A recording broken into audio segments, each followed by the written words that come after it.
রাজ্যপালের সফরের দিনই আগ্নেয়াস্ত্র উদ্ধার, পুলিশের জালে এক দুষ্কৃতী। ঘটনায় চাঞ্চল্য মালদহের মানিকচকে। দুষ্কৃতিমূলক কার্যকলাপের আগেই আগ্নেয়াস্ত্র সহ এক যুবককে গ্রেপ্তার করল মালদার মানিকচক থানার police.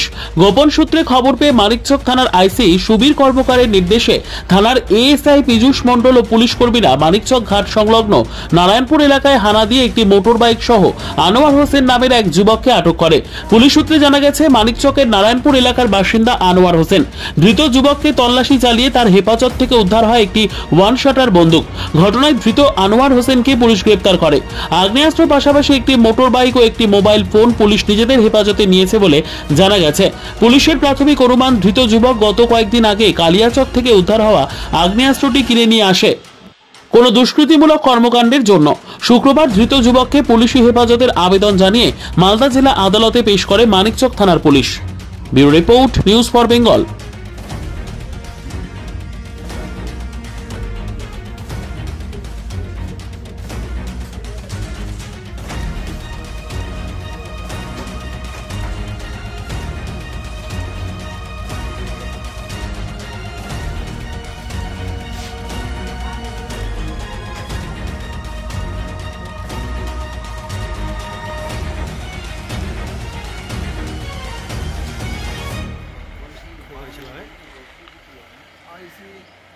This channel does not promote or encourage any illegal activities. All contents provided by this channel is meant for educational purpose only.